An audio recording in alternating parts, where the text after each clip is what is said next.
Hello students, now we'll see with the very short questions of chapter 5a, that is human reproductive system. Very short, so we will discuss. Okay, where are the testes located in man? ఎక్కడ locate అయి ఉంటాయి? Name the protective coverings of each టెస్టిస్ని cover చేసేటువంటి protective layers గురించి చెప్పమని చెప్తున్నారు.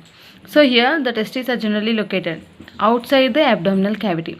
అబ్డామిన్కి అవుట్ సైడ్లో టెస్టిస్ ఉంటాయి in the scrotal sac. Okay, స్క్రోటంలో ఉంటాయి అన్నమాట.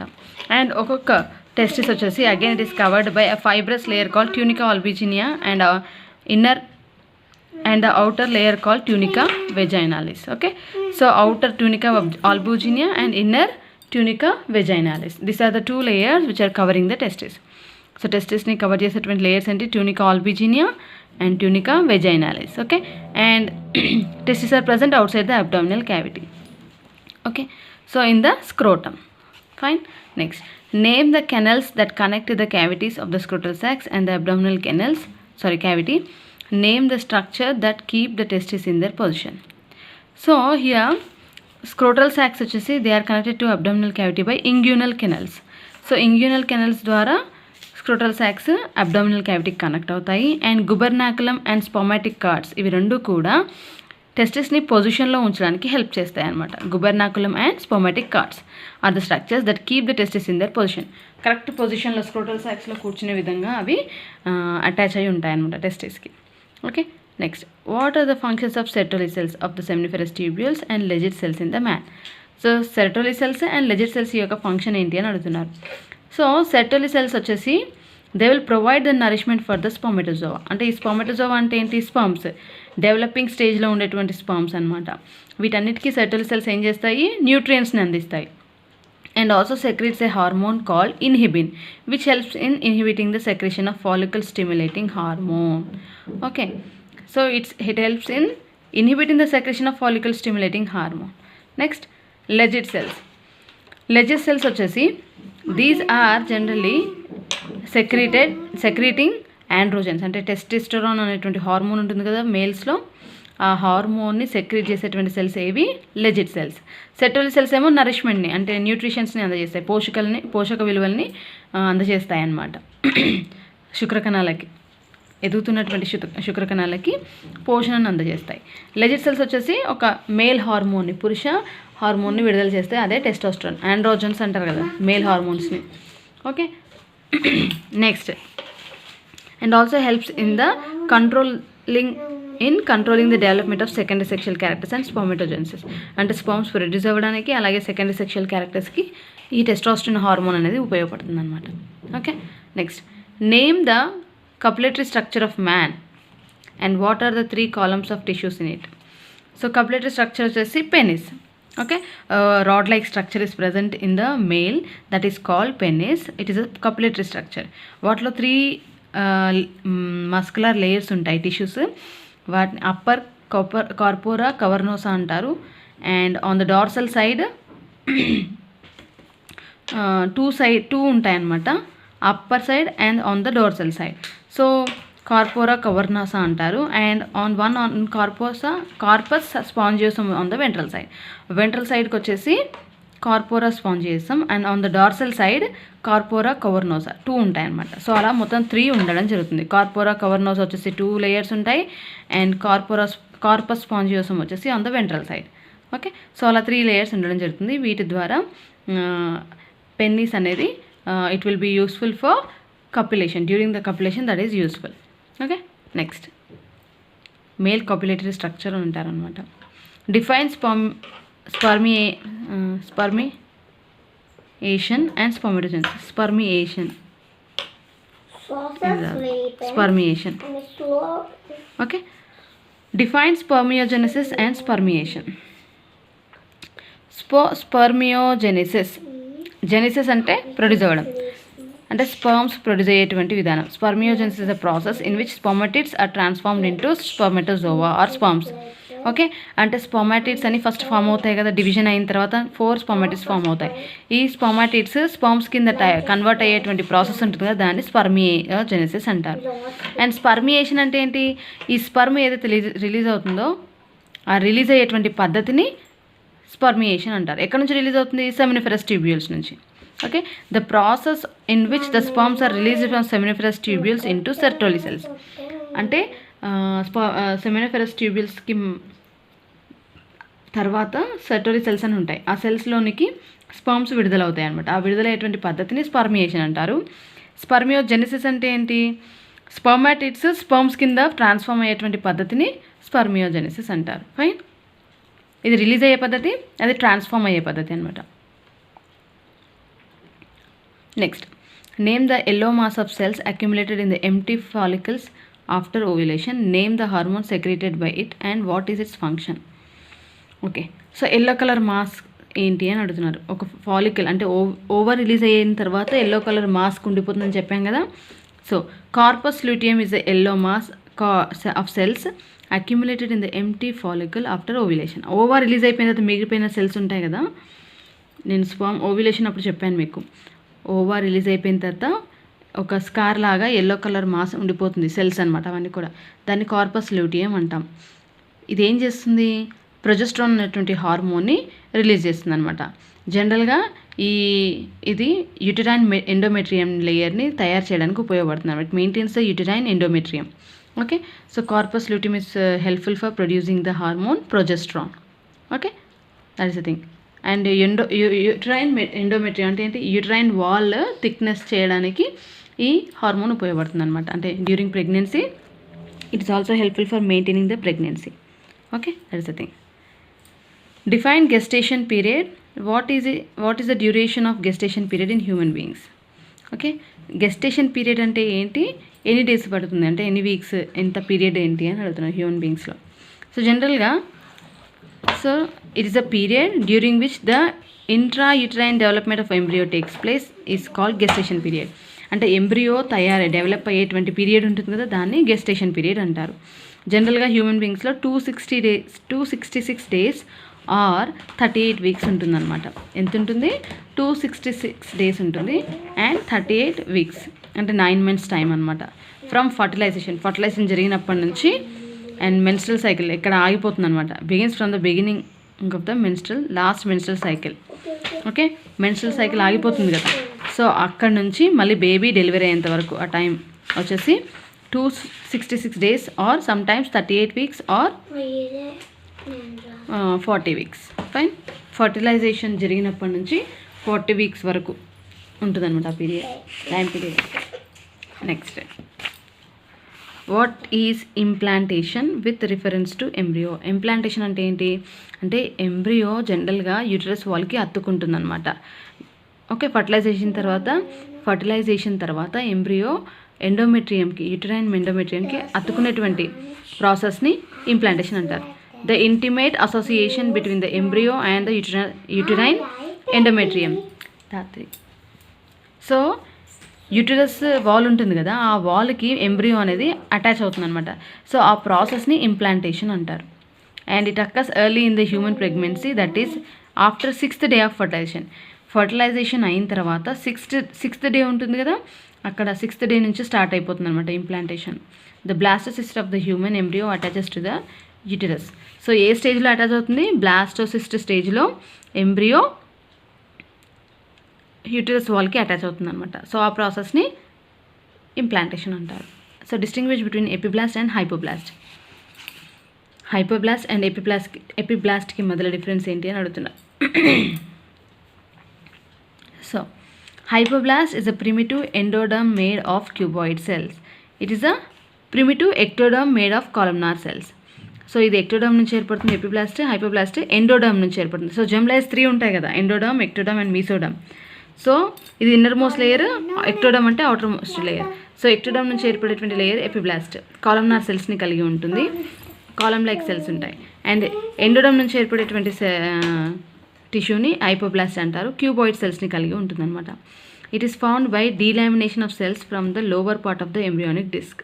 సో ఎంబ్రియోలో లోవర్ పార్ట్ ఉంటుంది కదా, అదంతా కూడా ఇలా పరుచుకుంటాయి అనమాట. సో అలా అవ్వడం వల్ల ఇది ఏర్పడుతుంది. ఆఫ్టర్ డీలామినేషన్, ఇది అయిన తర్వాత the remaining part of the embryo disc is called epiblast. ఇలా డీలామినేట్ అయిన తర్వాత అన్ని సెల్స్ అన్ని కూడా డీలామినేట్ అయిన తర్వాత రిమైనింగ్ పార్ట్ ఉంటుంది కదా, దాన్ని ఎపిబ్లాస్ట్ అంటారు. So it give rise to future extra embryonic endoderm. తర్వాత ఇది ఎండోడర్మ్ కంప్లీట్గా ఫామ్ అవడానికి హెల్ప్ అవుతుంది అనమాట.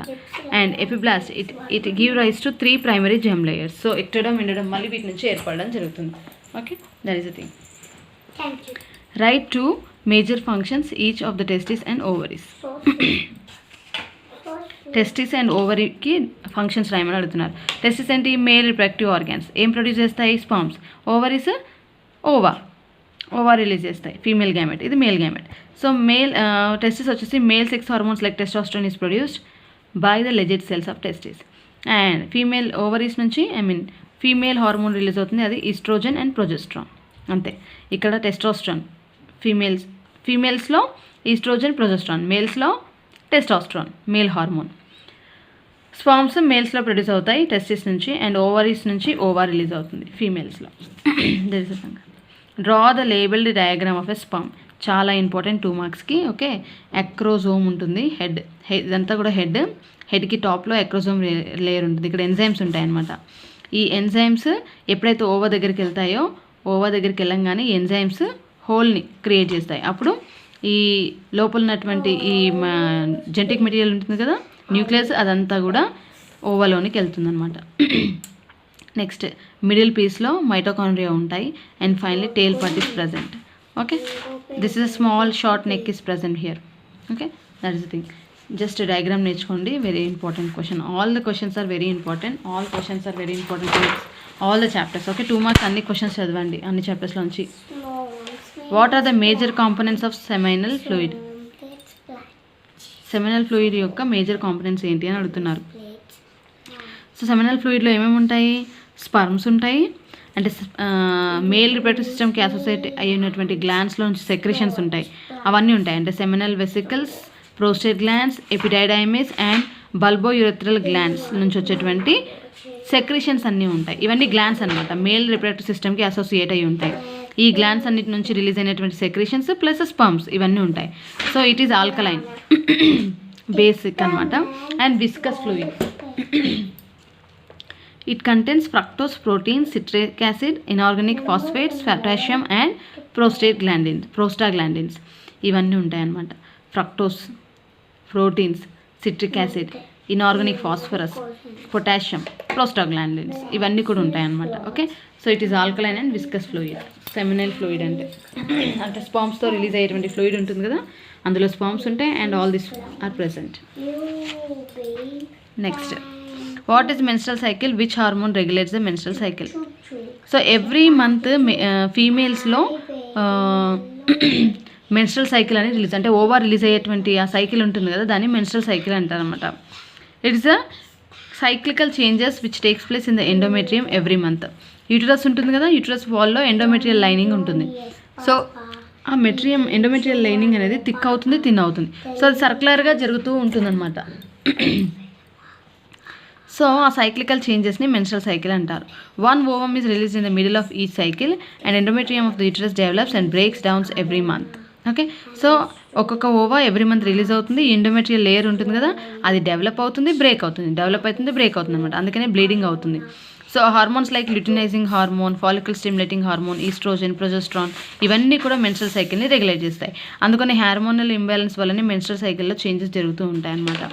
So oestrogen promotes the cycle and progesterone inhibits the cycle. Okay, జనరల్గా ఈస్ట్రోజన్ అనేది ఈ హార్మోన్ వల్ల ఈ సైకిల్ జరుగుతుంది, ప్రొజెస్ట్రాన్ వల్ల ఆగుతుంది అనమాట, ఇన్హిబిట్ అవుతుంది.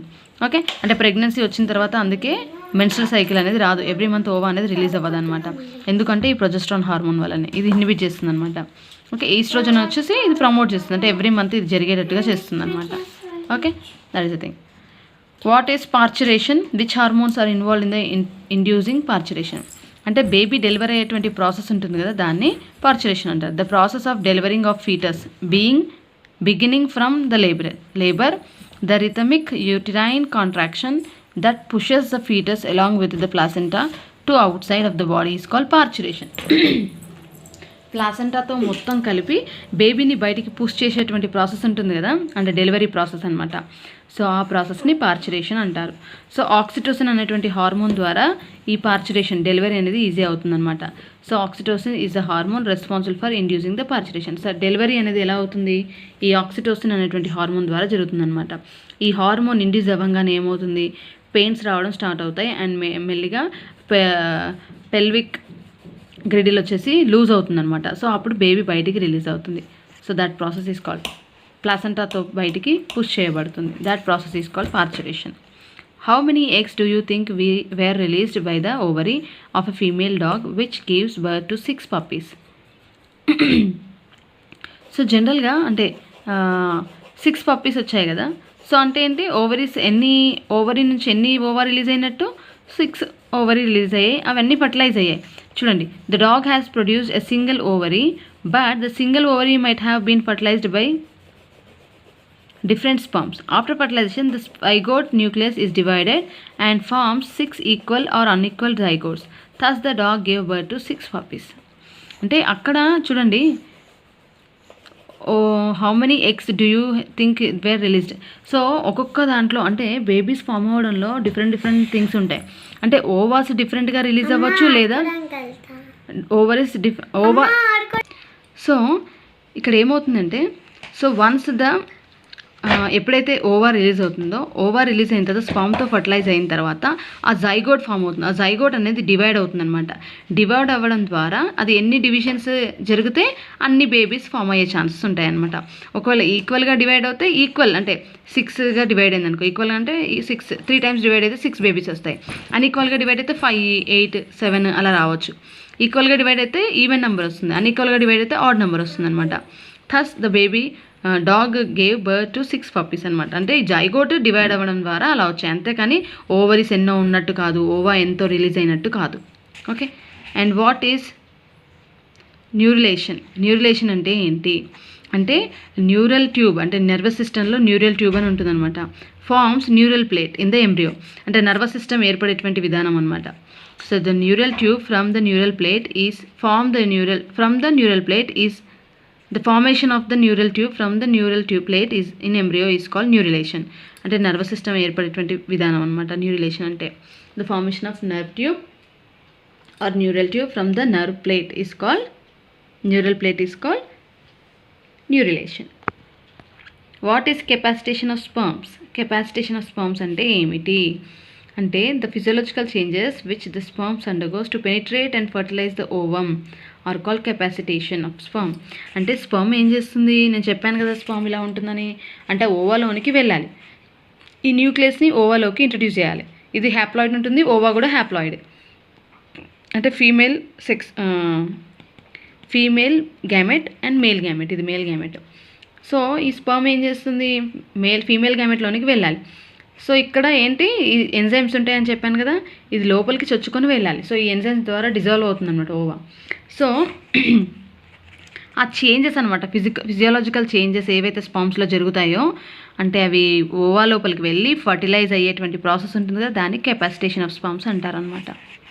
Okay, what is compaction in the human development? Compaction అంటే ఏంటి? So the process in which the cells of morula during the human development forms 2 types of cells, the outer peripheral cells and the inner mass called compaction. అంటే ఈ cells form అయ్యేటువంటి పద్ధతి, outer most లేయర్ని peripheral cells అంటారు and inner most cell mass అంటారు. So ఇలా 2 layers కింద divide అయ్యేటువంటి ప్రాసెస్ ఉంటుంది కదా, దాన్ని కంపాక్షన్ అంటారు అన్నమాట. ఓకే, మోరులా స్టేజ్లో జరుగుతుంది అది. Distinguish between the involution and ingression in human development. Involution అంటే ఏంటి, ఇంగ్రెషన్ అంటే ఏంటి అని అడుగుతున్నారు. So the movement of the mesodermal cells along the narrow passage like primitive grooves is called involution. The forceful migration of the cells from the epiblast that helps them to replace the hypoblast to form endoderm is called ingression. ఇదంతా కూడా అంటే embryo form అయ్యే టైంలో మోరుల్లా, గ్యాస్ట్రుల్లా ఇలా stages ఉంటాయన్నమాట. ఆ stages ఉన్నప్పుడు ఏమవుతుందంటే, కొన్ని సెల్స్ మీసోడర్మల్ సెల్స్ ఏమవుతాయి, ఒక ప్యాసేజ్ లాగా ఏర్పరచుకొని ఒక గ్రూని ఏర్పరుస్తాయి అనమాట, ప్రిమిటివ్ గ్రూని. దాన్ని ఇన్వల్యూషన్ అంటారు. అండ్ ఈ ఏవైతే సెల్స్ ఎపిప్లాస్ట్లో ఉన్నాయో అవన్నీ కూడా hypoblast helps them to replace the hypoblast. ఈ ఎపిప్లాస్ట్ అంతా కూడా ఈ హైపోప్లాస్ట్ని రిప్లేస్ చేస్తాయి అన్నమాట. దేనికి? ఎండోడర్మ్ని ఫామ్ చేయడానికి. సో ఆ ప్రాసెస్ని ఇంగ్రేషన్ అంటారు. Fine. What are the 4 extra embryonic membranes? So చెప్పాను కదా, ఎగ్ లేయర్స్. జనరల్గా ఎగ్జాంపుల్ ఎగ్ తీసుకున్నట్లయితే ఎలా అయితే ఎగ్లో లేయర్స్ ఉంటాయో అలాగే సేమ్ ఎంబ్రియోలో ఇలా ఉంటాయంట. ఎక్స్ట్రా ఎంబ్రియానిక్ మెంబ్రెయిన్స్ అంటారు వాటిని. Amnion, yolk sac, chorion, allantois. Okay, so amnion, chorion, yolk sac and allantois ఇవన్నీ కూడా లేయర్స్ అనమాట. ఎంబ్రియోలో ఉండేటువంటి లేయర్స్. ఎగ్లో ఎలా ఉంటాయి మీరు చూసారా, ఎల్లో కలర్ ఉంటుంది కదా, దాన్ని యోక్ సాక్ అంటారు. ఆమ్నియాన్ అంటే పలుచని లేయర్స్ ఉంటాయి ఇవన్నీ కూడా. కొరియాన్, అలెంటాయిస్ ఇవన్నీ. అలెంటాయిస్ వచ్చేసి ఎక్స్ట్రిటరీ మెటీరియల్ని కలెక్ట్ చేసుకుంటుంది. ఇవన్నీ ప్రొటెక్షన్కి యూజ్ అవుతాయి. ఈ కొరియాన్ వచ్చేసి న్యూట్రిషన్ ప్రొవైడ్ చేయడానికి. యోక్ సాక్ అండ్ కొరియాన్ ఇవి రెండు కూడా న్యూట్రిషన్ అండ్ అటాచ్మెంట్కి హెల్ప్ అవుతాయి అనమాట. సో అలా ఒక 4 లేయర్స్ ఉంటాయి. వాటిని amnion, yolk sac, chorion and allantois అంటారు. Okay, so these are the 4 extra embryonic membranes. Fine. So please go through all the questions, revise all the questions. Okay, 2 marks నేను ఏవైతే స్పెసిఫిక్గా ఇంపార్టెంట్ అని చెప్తున్నానో అండ్ ఇక్కడ red లైన్లో ఇచ్చారు already మీకు. సో మెన్షన్ చేసినటువంటి క్వశ్చన్ని బాగా చదవండి. Okay, read all the questions, focus on all, but ఇలా మెన్షన్ చేసినటువంటి వాటిని ఎక్కువ ఫోకస్ చేయండి. Okay, thank you.